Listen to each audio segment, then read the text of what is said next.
या देवी सर्वभूतेषु मां दुर्गा रूपेण संस्थिता नमस्तस्यै नमस्तस्यै नमस्तस्यै नमो नमः। ओम दुम दुर्गाय नमः। आप सभी को शारदीय नवरात्रि की हार्दिक शुभकामनाएं। मां भगवती जगदम्बा दुर्गा की कृपा सदैव आप और आपके समस्त परिवार पर बनी रहे। आज नवरात्रि का पहला दिन है, तो आज आप सुनने वाले हैं दुर्गा सप्तशती का पहला अध्याय। इसके साथ ही कवच, अर्गला, कीलक और आरती और क्षमा प्रार्थना, ये सभी चीजें आज आपको वीडियो में मिलने वाली है, तो वीडियो को अंत तक जरूर देखिए। और हाँ, जो भक्त पहले दिन से ये पाठ सुनना प्रारंभ कर रहे हैं, उनसे अनुरोध है कि प्रतिदिन आप लोग ये पाठ जरूर सुना कीजिए। जब हम कोई भी पाठ सुनते हैं तो उसे पूरा सुनना चाहिए, तभी हमें उसका लाभ मिलता है। अधूरा सुनने का दोष भी लगता है, ठीक है। और हाँ, कथा प्रारंभ हो इससे पहले वीडियो को लाइक कर दीजिए, बाद में आप लोग भूल जाते हैं। और अब सबसे पहले आप सुनेंगे श्री दुर्गा कवच। सबसे पहले विनियोग है ओम नमः चंडिकाय। माँ दुर्गा के चंडी रूप को हमारा नमन है। यह भगवान ब्रह्मा जी के द्वारा लिखा गया चंडी कवच है, जिसमें कुल 56 छंद है। चामुंडा देवता, दिग्बंध देवता, जगदम्बा माता इत्यादि का ध्यान करके हम इस दुर्गा सप्तशती के पाठ का प्रारंभ कर रहे हैं। मार्कंडेय जी पितामह ब्रह्मा जी से कह रहे हैं कि हे भगवान ब्रह्मा, जो इस विश्व में गोपनीय है वह रहस्यपूर्ण है तथा जो सभी की रक्षा करता है और हमें अधर्म से बचाता है, साथ ही जिसे आपने अभी तक किसी को दिखाया भी नहीं है, ऐसा कोई साधन या उपाय मुझे बताइए। मार्कंडेय जी के इस प्रश्न पर भगवान ब्रह्मा कहते हैं कि उस साधन का नाम तो देवी कवच ही है, जो इस विश्व में अत्यधिक गोपनीय है। वह देवी कवच सभी का कल्याण करने वाला, पवित्रता और पुण्य देने वाला है। आपको इसी का ही जाप करना चाहिए, इससे ही आपका उद्धार होगा। माँ दुर्गा की 9 मूर्तियां हैं। माँ दुर्गा का प्रथम स्वरूप है माँ शैलपुत्री, दूसरा स्वरूप है माँ ब्रह्मचारिणी, माँ दुर्गा का तीसरा स्वरूप है माँ चंद्रघंटा और चौथा स्वरूप है माँ कुष्मांडा। उनका 5वां रूप स्कंद माता का है और छठा रूप माँ कात्यायनी है। 7वां स्वरूप है माँ कालरात्रि का और 8वां स्वरूप माँ महागौरी के नाम से प्रसिद्ध है। माँ दुर्गा का 9वां रूप है माँ सिद्धिदात्री। यही नव दुर्गा के रूप है, जिसे भगवान ब्रह्मा के द्वारा वेदों के माध्यम से बताया गया है। जो मनुष्य अग्नि में जल रहा हो, सभी ओर से शत्रुओं से घिर गया हो, विपरीत परिस्थितियों का सामना कर रहा हो, और उस समय यदि वह माँ दुर्गा की शरण में जाता है तो उसका कभी भी बुरा नहीं हो सकता है। अर्थात माँ दुर्गा का ध्यान किए जाने पर माँ दुर्गा उसकी हर परिस्थिति में सहायता करती है। यदि युद्ध का समय हो और मनुष्य संकटों में घिरा हुआ हो, तो भी माँ दुर्गा के प्रभाव से उसका कुछ भी बुरा नहीं होता है। माँ दुर्गा उसके दुख, पीड़ा, भय इत्यादि का नाश कर देती है। जो भी भक्तगण माँ दुर्गा की भक्ति करता है, माँ दुर्गा अवश्य ही उन्हें अभय दान देती है। जो कोई भी देवी दुर्गा का ध्यान करता है, माँ दुर्गा उसकी हर प्रकार से रक्षा करती है, और इस बात में कोई भी संशय नहीं है। चामुंडा माता का वाहन प्रेत है और वे उस पर सवारी करती है। वाराही माता का वाहन भैंसा है। ऐन्द्री माता का वाहन हाथी है, तो वही वैष्णवी माता का वाहन गरुड़ है। भगवान शिव की पत्नी व सभी की ईश्वरी माँ पार्वती का वाहन वृषभ है। कुमारी माता का वाहन मोर है। लक्ष्मी माता कमल के आसन पर विराजमान है और उन्होंने अपने हाथों में भी कमल लिया हुआ है। वे भगवान विष्णु को अत्यधिक प्रिय है। वृषभ पर बैठी हुई माँ पार्वती का रंग सफेद है। भगवान ब्रह्मा की पत्नी माँ ब्राह्मी या माँ सरस्वती हंस पर बैठी हुई है और सभी प्रकार के आभूषण पहने हुए हैं। इस प्रकार से माता रानी अपने भिन्न भिन्न रूपों में सभी तरह के योग व शक्तियों को ली हुई है। उन्होंने कई प्रकार के आभूषण व रत्न पहने हुए हैं, जो उनकी शोभा को बढ़ा रहे हैं। माँ दुर्गा का एक रूप अत्यधिक क्रोध में रथ पर बैठा हुआ दिखाई देता है, जो दुष्टों का नाश करने के लिए है। वे अपने हाथ में शंख, सुदर्शन चक्र, गदा, हल, मूसल इत्यादि लिए हुए हैं। इसके अलावा उन्होंने अपने हाथों में खेटक, तोमर, परशु, पाश, त्रिशूल तथा उत्तम कोटि का धनुष भी लिया हुआ है। माँ दुर्गा दैत्यों, दुष्टों व राक्षसों का नाश कर देती है, भक्तों का कल्याण करती है तथा देवताओं का सदैव हित करती है। इसी उद्देश्य के तहत ही उन्होंने भिन्न भिन्न भांति के अस्त्र शस्त्र लिए हुए हैं। माँ दुर्गा के महारुद्र, प्रलयंकारी, पराक्रमी, महाशक्तिशाली, अत्यधिक उत्साही तथा भय का नाश कर देने वाले इस रूप को हम सभी नमस्कार करते हैं। माँ देवी के उस प्रलयंकारी रूप की ओर देखना भी बहुत मुश्किल है, जो शत्रुओं का भय बढ़ाने का कार्य करता है। पूर्व दिशा में इंद्री देवी मेरी रक्षा कीजिए। आग्नेय दिशा में अग्नि देवी मेरी रक्षा कीजिए।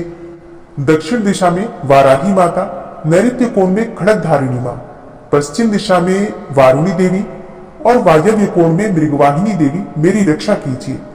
उत्तर दिशा में मां कुमारी, ईशान कोण में शूलधारिणी, आकाश से अर्थात ऊपर से मां ब्रह्माणी तथा नीचे अर्थात पाताल लोक से मां वैष्णवी मेरी रक्षा कीजिए। राक्षसों के शवों को अपने वाहन के रूप में उपयोग में लाने वाली मां चामुंडा देवी, आप दशों दिशाओं से मेरी रक्षा कीजिए। आगे से मां जया तथा पीछे से मां विजया, आप मेरी रक्षा कीजिए। मां अजिता मेरे वाम भाग में और दक्षिण दिशा में अपराजिता देवी मेरी रक्षा करें। मेरे शिखा की रक्षा उद्योतिनी देवी और मां उमा मेरे सिर की रक्षा करें, अर्थात उसमें वास करें। आप मेरे ललाट की मालाधारी के रूप में और भौहों का यशस्विनी के रूप में संरक्षण करें। भौहों के बीच में त्रिनेत्र के रूप में और नाक की यम घंटा के रूप में रक्षा करें। दोनों आंखों के बीच में शंख माता के रूप में और कानों की द्वारवासिनी के रूप में रक्षा करें। मेरे कपाल की कालिका के रूप में और कानों के मूल की शांकरी देवी रक्षा करें। नासिका की सुगंधा देवी और होठ के ऊपरी भाग की चर्चिका देवी रक्षा करें। होठ के निचले भाग की रक्षा अमृत कला देवी और जीव की सरस्वती देवी रक्षा करें। मेरे दांतों की कुमारी देवी, कंठ की चंडिका देवी, घंटिका की चित्रघंटा देवी और तालु की महामाया देवी रक्षा करें। मेरी ठोड़ी की कामाक्षी देवी, वाणी की सर्वमंगला देवी, ग्रीवा की भद्रकाली तथा मेरुदंड की धनुर्धारी देवी रक्षा करें। बाहरी कंठ की नीलग्रीवा देवी, कंठ नलिका की नलकूबरी, कंधों की खड़गनी देवी और भुजाओं की वज्रधारिणी देवी रक्षा करें। दोनों हाथों की दंडिनी देवी, अंगुलियों की जगदम्बिका माता, नाखूनों की शूलेश्वरी देवी और पेट की कुलेश्वरी देवी रक्षा करें। स्तनों की महादेवी, मन की शोक विनाशिनी देवी, हृदय की ललिता देवी और उदर की शूलधारिणी देवी रक्षा करें। नाभि की कामिनी देवी, गुहा की गुहेश्वरी देवी, लिंग की पूतना व कामिका देवी तथा गुदा की महिषवासिनी देवी रक्षा करें। कटिभाग की भगवती देवी, घुटनों की विंध्यवासिनी देवी, जांघों की महाबला देवी रक्षा करें और सभी कामनाओं को पूरा करें। मेरी घुट्टियों की नारसिंही देवी, पैरों के आगे भाग की तेजसी देवी, पैरों की उंगलियों की श्री देवी और पैरों के तले की तलवासिनी देवी रक्षा करें। पैरों के नाखूनों की दृष्टा कराली देवी, केशों की ऊर्ध्वकेशिनी देवी, रोम छिद्रों की कौबेरी देवी तथा त्वचा की बागीश्वरी देवी रक्षा करें। मां पार्वती देवी मेरे रक्त, मांस, हड्डियों इत्यादि की रक्षा करें। आंतों की कालरात्रि देवी और पित्त की मुकुटेश्वरी देवी रक्षा करें। पद्म कोशों की मां पद्मावती देवी, कफ की चूड़ामणि देवी, नाखूनों की धार की ज्वालामुखी देवी और शरीर की संधियों की अभेद्या देवी रक्षा करें। मेरे वीर्य की रक्षा मां ब्रह्माणी देवी, छाया की छत्रेश्वरी देवी तथा धर्मधारिणी देवी मेरे अहंकार व मन और बुद्धि की रक्षा करें। हे मां दुर्गा, आप मेरे प्राणों, व्यान, उदान की समान रूप से रक्षा करें। वज्रहस्ता देवी मेरे प्राणों की रक्षा करें और मेरा कल्याण करें। आप मेरी सभी इंद्रियों, रस, रूप, गंध, शब्द व स्पर्श में बसती हैं। हे नारायणी देवी, आप मेरे सत्व गुण, रज गुण व तमो गुण की रक्षा करें। मेरे आयु की वाराही देवी, वैष्णवी देवी धर्म की, यश व कीर्ति की लक्ष्मी देवी तथा धन व विद्या की चक्रिणी देवी रक्षा करें। इंद्रा देवी मेरे गोत्र की, चंडी देवी मेरे पशुओं की, महालक्ष्मी देवी मेरे पुत्रों की और भैरवी देवी मेरी पत्नी की रक्षा करें। मेरे पथ की सुपथा देवी और उस मार्ग की क्षेमकरी देवी, राजा के दरबार में महालक्ष्मी देवी तथा सभी जगह निवास करने वाली विजया देवी मेरे भय की रक्षा करें। हे मां दुर्गा, जो भी स्थान या अंग इस देवी कवच में रह गया है और वह अभी भी रक्षा करने योग्य है, तो आप उसकी भी रक्षा कीजिए। आप मेरे पापों का नाश करके मेरा उद्धार कीजिए। मां दुर्गा की आज्ञा के बिना कोई भी व्यक्ति इस विश्व में एक कदम भी आगे नहीं बढ़ सकता है। हम यदि कहीं भी जा रहे हैं तो हमें अवश्य ही इस देवी कवच का पाठ करना चाहिए और उसके बाद ही प्रस्थान करना चाहिए। इस दुर्गा रक्षा कवच के पाठ से हमें हर जगह लाभ व सफलता मिलती है और हमारे सभी काम बन जाते हैं। हम जब भी मां दुर्गा का ध्यान करते हैं, वैसे ही हमारे सभी काम बनते चले जाते हैं। उस व्यक्ति को इस पृथ्वी पर बिना किसी तुलना के परम यश और वैभव प्राप्त होता है। जो भी भक्तगण इस देवी रक्षा कवच का पाठ करता है, उसका भय समाप्त हो जाता है, युद्ध में उसकी विजय होती है, तथा वह तीनों लोकों में पूजनीय हो जाता है। देवी माता का यह रक्षा कवच देवताओं तक के लिए बहुत दुर्लभ है। जो व्यक्ति इस देवी कवच का तीनों समय श्रद्धा भाव के साथ पाठ करता है, उसे देवी माता की कृपा से तीनों लोकों में विजय मिलती है।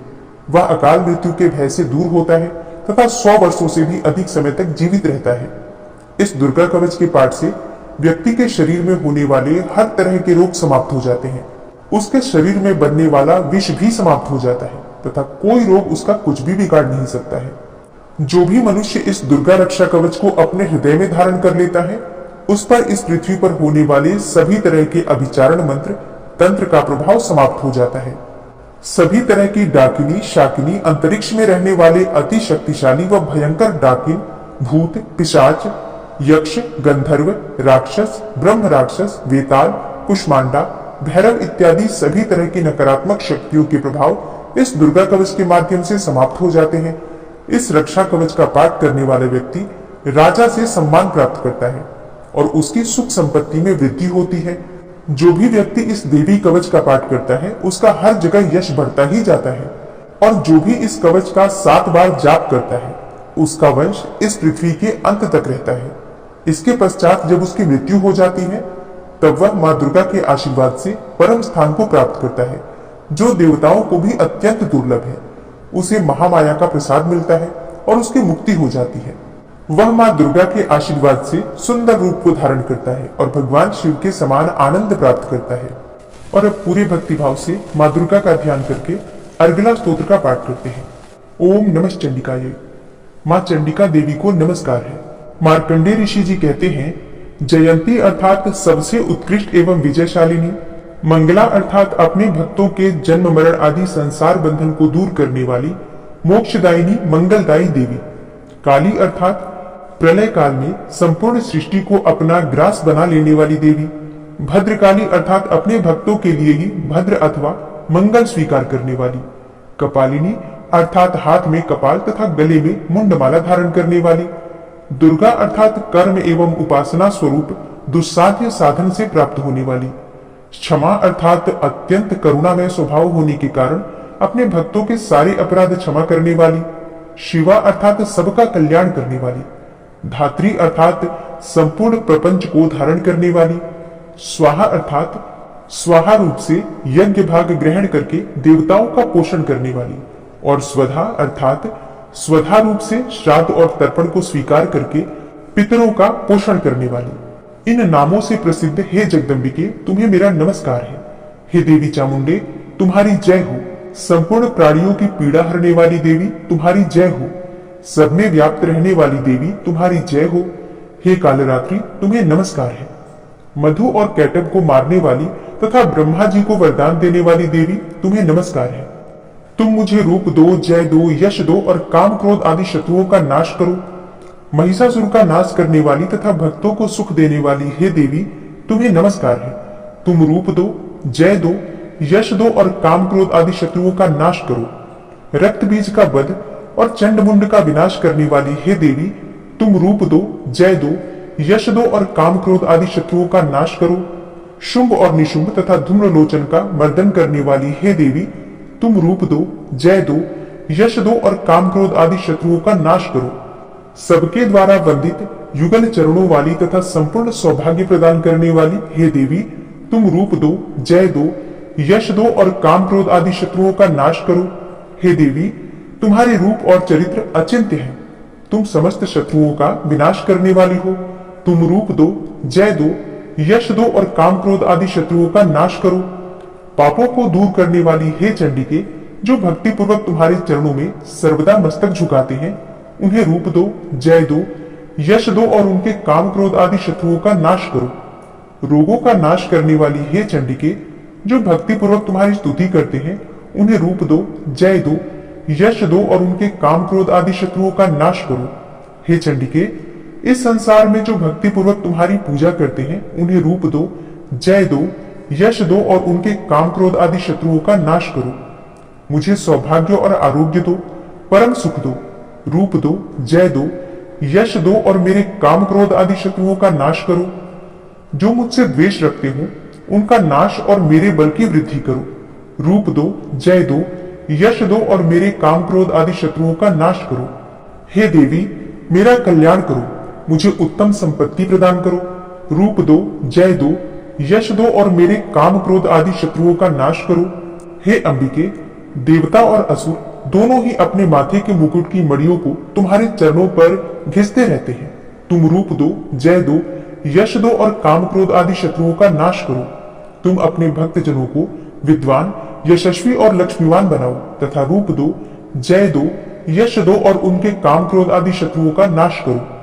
प्रचंड दैत्यों के दर्प का दलन करने वाली हे चंडिके, मुझ शरणागत को रूप दो, जय दो, यश दो और मेरे काम क्रोध आदि शत्रुओं का नाश करो। चतुर्मुख ब्रह्मा जी के द्वारा प्रशंसित चार भुजाधारिणी हे परमेश्वरी, तुम रूप दो, जय दो, यश दो और काम क्रोध आदि शत्रुओं का नाश करो। हे देवी अंबिके, भगवान विष्णु नित्य निरंतर भक्ति पूर्वक तुम्हारी स्तुति करते रहते हैं। तुम रूप दो, जय दो, यश दो और काम क्रोध आदि शत्रुओं का नाश करो।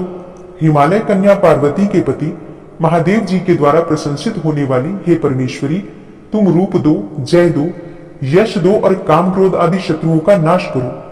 शचीपति इंद्र के द्वारा सद्भाव से पूजित होने वाली हे परमेश्वरी, तुम रूप दो, जय दो, यश दो और काम क्रोध आदि शत्रुओं का नाश करो। प्रचंड भुजदंडों वाले दैत्यों का घमंड चूर करने वाली हे देवी, तुम रूप दो, जय दो, यश दो और काम क्रोध आदि शत्रुओं का नाश करो। हे देवी अंबिके, तुम अपने भक्त जनों को सदा असीम आनंद प्रदान करती रहती हो। मुझे रूप दो, जय दो, यश दो और मेरे काम क्रोध आदि शत्रुओं का नाश करो। मन की इच्छा के अनुसार चलने वाली मनोहर पत्नी प्रदान करो, जो दुर्गम संसार सागर से तारने वाली तथा उत्तम कुल में उत्पन्न हुई हो। जो मनुष्य इस अर्गला स्तोत्र का पाठ करके सप्तशती रूपी महास्तोत्र का पाठ करता है, वह सप्तशती की जप संख्या से मिलने वाले श्रेष्ठ फल को प्राप्त होता है। साथ ही वह प्रचुर संपत्ति भी प्राप्त कर लेता है। कीलक स्तोत्र। तो सबसे पहले भगवती दुर्गा का ध्यान कीजिए, उसके बाद इस पावन और परम कल्याणकारी स्तोत्र का पाठ करते हैं।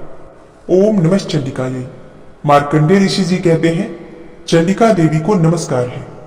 विशुद्ध ज्ञान ही जिनका शरीर है, तीनों वेद ही जिनके तीनों दिव्य नेत्र हैं, और जो कल्याण प्राप्ति के हेतु हैं तथा अपने मस्तक पर अर्धचंद्र का मुकुट धारण करते हैं, उन भगवान शिव को नमस्कार है। मंत्रों का जो अभिकीलक है, अर्थात मंत्रों की सिद्धि में विघ्न उपस्थित करने वाले शाप रूपी कीलक का जो निवारण करने वाला है, उस सप्तशती स्तोत्र को संपूर्ण रूप से जानना चाहिए और जानकर उसकी उपासना करनी चाहिए। यद्यपि सप्तशती के अतिरिक्त अन्य मंत्रों के जप में भी जो निरंतर लगा रहता है, वह भी कल्याण का भागी होता है। उसके भी उच्चाटन आदि कर्म सिद्ध होते हैं तथा उसे भी समस्त दुर्लभ वस्तुओं की प्राप्ति हो जाती है। तथापि जो अन्य मंत्रों का जप न करके केवल इस सप्तशती नामक स्तोत्र से ही देवी की स्तुति करते हैं, उन्हें स्तुति मात्र से ही सच्चिदानंद स्वरूपिणी देवी सिद्ध हो जाती है। उन्हें अपने कार्य की सिद्धि के लिए मंत्र, औषधि तथा अन्य किसी साधन के उपयोग की आवश्यकता नहीं रहती। बिना जप के ही उनके उच्चाटन आदि समस्त अभिचारी कर्म सिद्ध हो जाते हैं। इतना ही नहीं, उनकी संपूर्ण अभिष्ट वस्तुएं भी सिद्ध हो जाती हैं। लोगों के मन में यह शंका थी कि जब केवल सप्तशती की उपासना से अथवा सप्तशती को छोड़कर अन्य मंत्रों की उपासना से भी समान रूप से सब कार्य सिद्ध होते हैं, तब इनमें श्रेष्ठ कौन सा साधन है? लोगों की इस शंका को सामने रखकर भगवान शंकर ने अपने पास आए हुए जिज्ञासुओं को समझाया कि यह सप्तशती नामक संपूर्ण स्तोत्र ही सर्वश्रेष्ठ एवं कल्याणमय है। तदनंतर भगवती चंडिका के सप्तशती नामक स्तोत्र को महादेव जी ने गुप्त कर दिया। सप्तशती के पाठ से जो पुण्य प्राप्त होता है, उसकी कभी समाप्ति नहीं होती, परंतु अन्य मंत्रों के जप से उत्पन्न पुण्य की समाप्ति हो जाती है। अतः भगवान शिव ने अन्य मंत्रों की अपेक्षा जो सप्तशती की ही श्रेष्ठता का निर्णय किया, उसे यथार्थ ही जानना चाहिए। अन्य मंत्रों का जप करने वाला पुरुष भी यदि सप्तशती के स्तोत्र और जप का अनुष्ठान कर ले, तो वह भी पूर्ण रूप से ही कल्याण का भागी होता है। इसमें तनिक भी संदेह नहीं है। जो साधक कृष्ण पक्ष की चतुर्दशी अथवा अष्टमी को एकाग्रचित्त होकर भगवती की सेवा में अपना सर्वस्व समर्पित कर देता है और फिर उसे प्रसाद रूप से ग्रहण करता है, उसी पर भगवती प्रसन्न होती है, अन्यथा उनकी प्रसन्नता नहीं प्राप्त होती। इस प्रकार सिद्धि के प्रतिबंधक रूप कील के द्वारा महादेव जी ने इस स्तोत्र को कीलित कर रखा है। जो पूर्वोक्त रीति से निष्कीलन करके इस सप्तशती स्तोत्र का प्रतिदिन स्पष्ट उच्चारण पूर्वक पाठ करता है, वह मनुष्य सिद्ध हो जाता है, वही देवी का पार्षद होता है और वही गंधर्व भी होता है। सर्वत्र विचरते रहने पर भी इस संसार में उसे कहीं भी भय नहीं होता। वह अपमृत्यु के वश में नहीं पड़ता तथा देह त्यागने के बाद वह मोक्ष प्राप्त कर लेता है।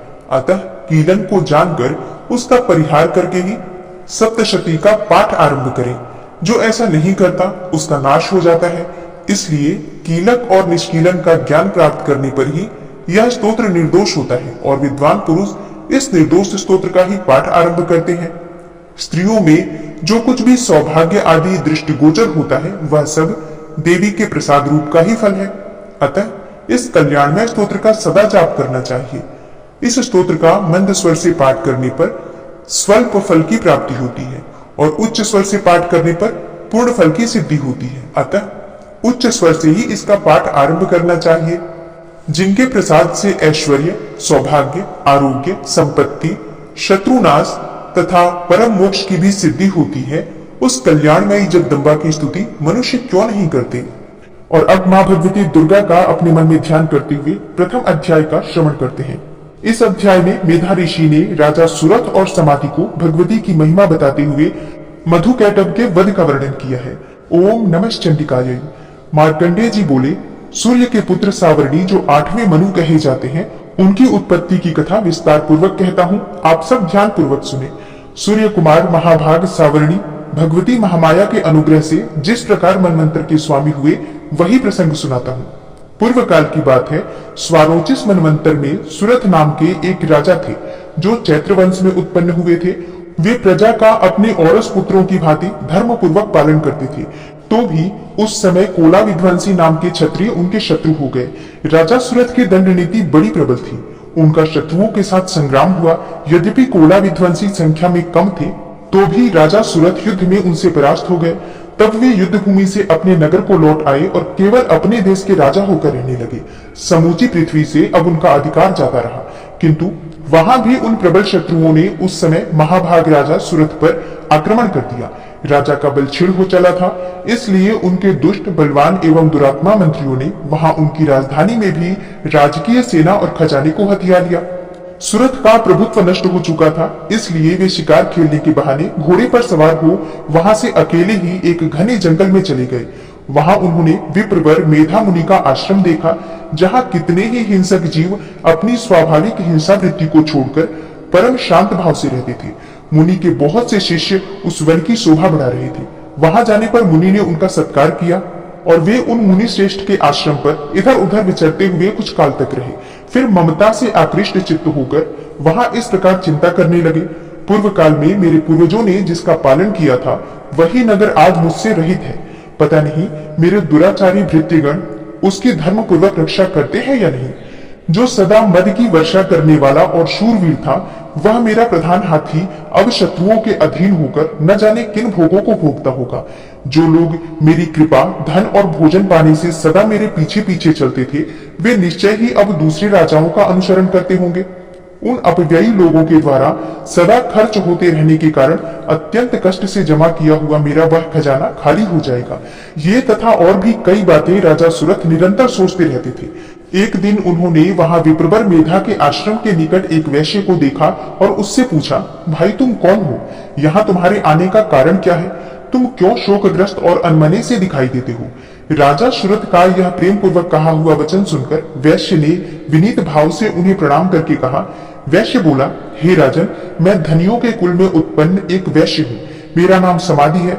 मेरे दुष्ट स्त्री और पुरुषों ने धन के लोभ से मुझे घर से बाहर निकाल दिया है। मैं इस समय धन, स्त्री और पुत्रों से वंचित हूँ। मेरे विश्वसनीय बंधुओं ने मेरा ही धन लेकर मुझे दूर कर दिया है, इसलिए दुखी होकर मैं वन में चला आया हूँ। यहाँ रहकर मैं इस बात को नहीं जानता कि मेरे पुत्रों की, स्त्री की और स्वजनों की कुशल है या नहीं। इस समय घर में वे कुशल से रहते हैं अथवा उन्हें कोई कष्ट है। वे मेरे पुत्र कैसे हैं? क्या वे सदाचारी हैं अथवा दुराचारी हो गए हैं?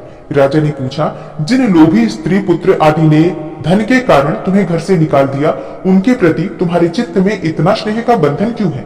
वैश्य बोला, आप मेरे विषय में जैसी बात कहते हैं वह सब ठीक है, किंतु क्या करूं, मेरा मन निष्ठुरता नहीं धारण करता। जिन्होंने धन के लोभ में पड़कर पिता के प्रति स्नेह, पति के प्रति प्रेम तथा आत्मीय जन के प्रति अनुराग को तिलांजलि दे मुझे घर से बाहर निकाल दिया है, उन्हीं के प्रति मेरे हृदय में इतना स्नेह है। हे महामते, गुणहीन बंधुओं के प्रति भी जो मेरा चित्त इस प्रकार से प्रेम मग्न हो रहा है, यह क्या है? इस बात को मैं जानकर भी नहीं जान पाता। उनके लिए मैं लंबी सांसें ले रहा हूँ और मेरा हृदय अत्यंत दुखित हो रहा है। उन लोगों में प्रेम का सर्वथा अभाव है, तो भी उनके प्रति जो मेरा मन निष्ठुर नहीं हो पाता, उसके लिए क्या करूं? मार्कंडेय जी कहते हैं, हे ब्रह्मन, तदनंतर राजाओं में श्रेष्ठ सुरथ और वह समाधि नामक वैश्य दोनों साथ साथ मेधा मुनि की सेवा में उपस्थित हुए और उनके साथ यथा योग्य न्यायानुकूल विनय पूर्ण बर्ताव करके बैठे। तत्पश्चात वैश्य और राजा ने कुछ वार्तालाप आरंभ किया। राजा ने कहा, हे भगवान, मैं आपसे एक बात पूछना चाहता हूँ, उसे बताइए। मेरा चित्त अपने अधीन न होने के कारण वह बात मेरे मन को बहुत अधिक दुख देती है। जो राज्य मेरे हाथ से चला गया है, उसमें और उसके संपूर्ण अंगों में मेरी ममता बनी हुई है। हे मुनिश्रेष्ठ, यह जानते हुए भी कि अब वह मेरा नहीं है, अज्ञानी की भांति मुझे उसके लिए दुख क्यों होता है? यह क्या है? इधर यह वैश्य भी घर से अपमानित होकर आया है, इसके पुत्र, स्त्री और भृत्यों ने इसे छोड़ दिया है, स्वजनों ने भी इसका परित्याग कर दिया है, तो भी वह उनके प्रति अत्यंत हार्दिक स्नेह रखता है। इस प्रकार यह तथा मैं दोनों ही बहुत दुखी हैं।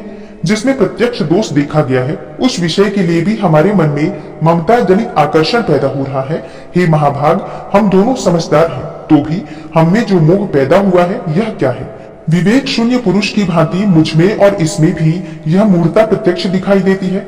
तब ऋषि बोले, हे महाभाग, विषय मार्ग का ज्ञान सब जीवों को है, इसी प्रकार विषय भी सबके लिए अलग अलग है। कुछ प्राणी दिन में नहीं देखते और दूसरे रात में ही नहीं देखते, तथा कुछ जीव ऐसे हैं जो दिन और रात्रि में भी बराबर ही देखते हैं। यह ठीक है कि मनुष्य समझदार होते हैं, किंतु केवल वे ही ऐसे नहीं होते।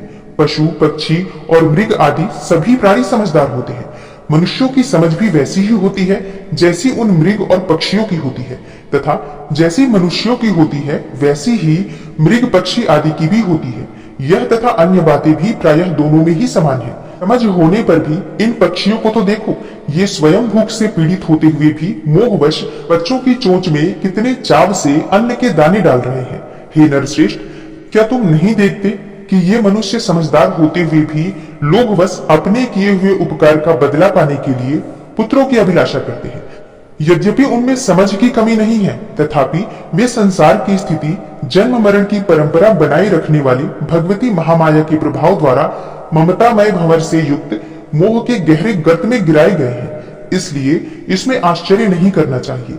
जगदीश्वर भगवान विष्णु की योग निद्रा रूपा जो भगवती महामाया है, उन्हीं से यह जगत मोहित हो रहा है। वे भगवती महामाया देवी ज्ञानियों के भी चित्त को बलपूर्वक खींचकर मोह में डाल देती है। वे ही इस संपूर्ण चराचर जगत की सृष्टि करती है, तथा वे ही प्रसन्न होने पर मनुष्यों को मुक्ति के लिए वरदान देती है। वे ही पराविद्या, संसार बंधन और मोक्ष की हेतुभूता सनातनी देवी तथा संपूर्ण ईश्वरों की भी अधीश्वरी है। राजा ने पूछा, हे भगवान, जिन्हें आप महामाया कहते हैं, ये देवी कौन है? ब्रह्मन, उनका आविर्भाव कैसे हुआ तथा उनके चरित्र कौन कौन है? ब्रह्मवेताओं में श्रेष्ठ महर्षि उन देवी का जैसा प्रभाव हो, जैसा स्वरूप हो और जिस प्रकार प्रादुर्भाव हुआ हो, वह सब मैं आपके मुख से सुनना चाहता हूँ। तब ऋषि बोले, हे राजन, वास्तव में तो ये देवी नित्य स्वरूपा ही है।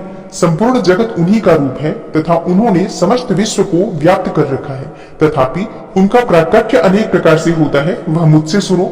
यद्यपि वे नित्य और अजन्मा है, तथापि जब देवताओं का कार्य सिद्ध करने के लिए प्रकट होती हैं, उस समय लोक में उत्पन्न हुई कहलाती हैं।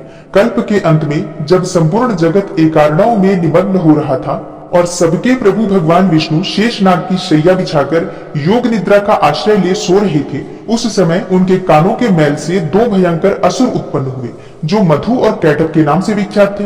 ये दोनों ब्रह्मा जी का वध करने के लिए तैयार हो गए। भगवान विष्णु के नाभि कमल में विराजमान प्रजापति ब्रह्मा जी ने जब उन दोनों भयानक असुरों को अपने पास आया और भगवान को सोया हुआ देखा, तब एकाग्र चित्त होकर उन्होंने भगवान विष्णु को जगाने के लिए उनके नेत्रों में निवास करने वाली योग निद्रा का स्तवन आरंभ किया, जो इस विश्व की अधीश्वरी, जगत को धारण करने वाली, संसार का पालन और संहार करने वाली तथा तेजः स्वरूपा भगवान विष्णु की अनुपम शक्ति है। उन्हीं भगवती निद्रा देवी की भगवान ब्रह्मा स्तुति करने लगे। ब्रह्मा जी ने कहा, हे देवी, तुम ही स्वाहा, तुम ही स्वधा और तुम ही वसटकार हो। स्वर भी तुम्हारी ही स्वरूप है और तुम ही जीवन दायिनी सुधा हो। नित्य अक्षर प्रणव में अकार उकार मकार इन तीनों मात्राओं के रूप में तुम ही स्थित हो तथा इन तीन मात्राओं के अतिरिक्त जो बिंदु रूपा नित्य अर्ध मात्रा है जिसका विशेष रूप से उच्चारण नहीं किया जा सकता, वह भी तुम ही हो। हे देवी, तुम ही संध्या, सावित्री तथा परम जननी हो। हे देवी, तुम ही इस विश्व ब्रह्मांड को धारण करती हो। तुमसे ही इस जगत की सृष्टि होती है, तुम्ही से इसका पालन होता है और सदा तुम ही कल्प के अंत में सबको अपना ग्रास बना लेती हो। हे जगन्मयी देवी, इस जगत की उत्पत्ति के समय तुम सृष्टि रूपा हो, पालन काल में स्थिति रूपा हो तथा कल्पांत के समय संहार रूप धारण करने वाली हो। तुम ही महाविद्या, महामाया, महामेधा, महास्मृति, महामोह रूपा महादेवी और महासुरी हो और तुम ही तीनों गुणों को उत्पन्न करने वाली सबकी प्रकृति हो। भयंकर काल रात्रि, महारात्रि और मोह रात्रि भी तुम ही हो। तुम ही श्रीम, तुम ही ईश्वरी, तुम ही ह्रीम और तुम ही बोध स्वरूपा बुद्धि हो। लज्जा, पुष्टि, तुष्टि, शांति और क्षमा भी तुम ही हो। तुम खड्ग धारिणी, शूल धारिणी, घोर रूपा तथा गदा, चक्र, शंख और धनुष धारण करने वाली हो। बाण, भुशुंडी और परिघ ये भी तुम्हारे अस्त्र हैं। तुम सौम्य और सौम्यतर हो। इतना ही नहीं, जितने भी सौम्य एवं सुंदर पदार्थ हैं उन सबकी अपेक्षा तुम अत्यधिक सुंदरी हो। पर और अपर सबसे परे रहने वाली परमेश्वरी तुम ही हो। हे सर्व स्वरूपे देवी, कहीं भी सत असत रूप जो कुछ वस्तुएं हैं और उन सबकी जो शक्ति है वह तुम ही हो। ऐसी अवस्था में तुम्हारी स्तुति क्या हो सकती है? जो इस जगत की सृष्टि, पालन और संहार करते हैं, उन भगवान को भी जब तुमने निद्रा के अधीन कर दिया है, तब तुम्हारी स्तुति करने में यहाँ कौन समर्थ हो सकता है? मुझको, भगवान शंकर को तथा भगवान विष्णु को भी तुमने ही शरीर धारण कराया है, अतः तुम्हारी स्तुति करने की शक्ति किसमें है? हे देवी, तुम तो अपने इन उदार प्रभावों से ही प्रशंसित हो। ये जो दोनों दुर्धर असुर मधु और कैटब है, इनको मोह में डाल दो और जगदीश्वर भगवान विष्णु को शीघ्र ही जगा दो और इसके साथ ही इनके भीतर इन दोनों महान असुरों को मार डालने की बुद्धि उत्पन्न कर दो। तब ऋषि कहते हैं, हे राजन, जब ब्रह्मा जी ने वहां मधु और कैटब को मारने के उद्देश्य से भगवान विष्णु को जगाने के लिए तमोगुण की अधिष्ठात्री देवी योग निद्रा की इस प्रकार स्तुति की, तब वे भगवान के नेत्र, मुख, नासिका, बाहु, हृदय और वक्षस्थल से निकलकर अव्यक्त जन्मा ब्रह्मा जी की दृष्टि के समक्ष खड़ी हो गई। योग निद्रा से मुक्त होने पर जगत के स्वामी भगवान जनार्दन उस एकार्णव के जल में शेषनाग की सैया से जाग उठे। फिर उन्होंने उन दोनों असुरों को देखा।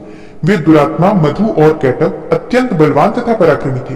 वे क्रोध से लाल आंखें किए ब्रह्मा जी को खा जाने के लिए उद्योग कर रहे थे। तब भगवान श्री हरि ने उठकर उन दोनों के साथ 5000 वर्षों तक केवल बाहु युद्ध किया। वे दोनों भी अत्यंत बल के कारण उन्मत्त हो रहे थे। इधर महामाया ने भी उन्हें मोह में डाल रखा था। इसलिए वे भगवान विष्णु से कहने लगे, हम तुम्हारी वीरता से संतुष्ट हैं, तुम हम लोगों से कोई वर मांगो। श्री भगवान बोले, यदि तुम दोनों मुझ पर प्रसन्न हो तो अब मेरे हाथ से मारे जाओ। बस इतना सा ही मैंने वर मांगा है, यहाँ दूसरे किसी वर से क्या लेना है? ऋषि कहते हैं, इस प्रकार धोखे में आ जाने पर जब उन्होंने संपूर्ण जगत में जल ही जल देखा, तब कमल नयन भगवान से कहा, जहां पृथ्वी जल में डूबी हुई न हो, जहां सूखा स्थान हो, वहीं हमारा वध करो। ऋषि कहते हैं, तब तथास्तु कहकर शंख, चक्र और गदा धारण करने वाले भगवान ने उन दोनों के मस्तक अपनी जांघ पर रखकर चक्र से काट डाले। इस प्रकार ये देवी महामाया ब्रह्मा जी की स्तुति करने पर स्वयं प्रकट हुई थी। अब पुनः तुमसे उनके प्रभाव का वर्णन करता हूँ, सुनो। इस प्रकार श्री मार्कंडेय पुराण में सावर्णिक मनवंतर की कथा के अंतर्गत देवी महात्म्य में मधु कैटभ वध नामक पहला अध्याय पूरा हुआ। और अब आप सुनेंगे माँ दुर्गा की आरती। ओम जय अम्बे गौरी मैया, जय श्यामा गौरी मैया जी को निश दिन ध्यावत, तुमको निश दिन ध्यावत, हरि ब्रह्मा शिवरी। ओम जय अम्बे गौरी। मांग सिंदूर विराजत, टीको मृग मद को, उज्ज्वल से दो नैना, चंद्र बदन नीको। ओम जय अम्बे गौरी। कनक समान कलेवर, रक्तांबर राजे, रक्त पुष्प गले माला कंठन पर साजे ओम जय अम्बे गौरी। के हरिवाहन राजत खड्ग खपर धारी सुर नर मुनि जन सेवत तिनके दुख हारी ओम जय अम्बे गौरी। कानन कुंडल शोभित नासाग्रे मोती कोटिक चंद्र दिवाकर राजत सम ज्योति ओम जय अम्बे गौरी। शुंभ निशुंभ विडारे महिषासुर घाती धूम्र विलोचन नैना निशिदिन मदमाती ओम जय अम्बे गौरी। 64 योगिनी मंगल गावे नृत्य करत भैरो मैया नृत्य करत भैरो बाजत ताल मृदंगा अरु बाजत डमरू ओम जय अम्बे गौरी। भुजाचार अति शोभित खड्ग खपर धारी मन वांछित फल पावत सेवत नर नारी ओम जय अम्बे गौरी। कंचन थाल विराजत अगर कपूर बाती श्रीमाल के तुम राजत कोटि रतन ज्योति मैया जय अम्बे गौरी। श्री अम्बे जी की आरती जो कोई नर गावे कहत शिवानंद स्वामी भजत हरि हर स्वामी मनवांछित फल पावे ओम जय अम्बे गौरी। जय अम्बे गौरी मैया जय श्यामा गौरी। मैया जी को निश दिन ध्यावत तुमको निश दिन ध्यावत हरि ब्रह्मा शिवरी ओम जय अम्बे गौरी। ओम जय अम्बे गौरी मैया जय श्यामा गौरी। माँ की आरती करने के बाद क्षमा प्रार्थना जरूर करनी चाहिए, तो दोनों हाथ जोड़कर माँ से क्षमा प्रार्थना करते हैं। हे परमेश्वरी, मेरे द्वारा दिन रात बहुत से अपराध होते रहते हैं। मुझे अपना दास समझकर मेरे उन अपराधों को आप कृपा पूर्वक क्षमा करिए। हे परमेश्वरी, मैं आवाहन करना नहीं जानता, विसर्जन करना भी नहीं जानता तथा पूजा करने का ढंग भी नहीं जानता। हे माँ, मुझे क्षमा करिए। हे देवी सुरेश्वरी, मैंने जो मंत्रहीन अर्थात ना मंत्रों को जानता हूँ, क्रियाहीन अर्थात ना क्रियाओं को जानता हूँ और भक्तिहीन अर्थात ना भक्ति के प्रकार जानता हूँ, तो मैंने जो मंत्रहीन, क्रियाहीन और भक्तिहीन पूजन किया है वह सब आपकी कृपा से पूरे हों। सैकड़ों अपराध करने के बाद भी जो आपकी शरण में आके जगदम्बा कहकर पुकारता है, उसे वह गति प्राप्त होती है जो ब्रह्मा आदि देवताओं के लिए भी पाना आसान नहीं है। हे जगदम्बिके, मैं अपराधी हूँ किंतु आपकी शरण में आया हूँ। इस समय दया का पात्र हूँ, आप जैसा चाहें वैसा करें। हे देवी परमेश्वरी, अज्ञानवश भूल से या बुद्धि भ्रष्ट होने के कारण मैंने जो भी न्यूनता या अधिकता कर दी हो वह सब क्षमा करें और प्रसन्न हो। हे सच्चिदानंद स्वरूपा परमेश्वरी, जगन माता कामेश्वरी, आप प्रेम पूर्वक मेरी यह पूजा स्वीकार करें और मुझ पर प्रसन्न रहें। हे देवी सुरेश्वरी, आप गोपनीय से भी गोपनीय वस्तु की रक्षा करने वाली हैं। मेरे निवेदन किए हुए इस जप को ग्रहण करिए। आपकी कृपा से मुझे सिद्धि की प्राप्ति हो। इस प्रकार क्षमा प्रार्थना मंत्र के पाठ से दुर्गा माता आपके जाने अनजाने में हुए सारे अपराध। आज की वीडियो आपको कैसी लगी कमेंट बॉक्स में जरूर बताइए। अच्छी लगी हो तो वीडियो को लाइक कीजिए, शेयर कीजिए और चैनल पर पहली बार आए हैं तो सब्सक्राइब करके बेल आइकन को जरूर प्रेस कर लीजिए। इससे ये होगा कि इस चैनल पर जो भी नई वीडियो अपलोड होंगी उनकी नोटिफिकेशन आपको सही समय पर प्राप्त होगी।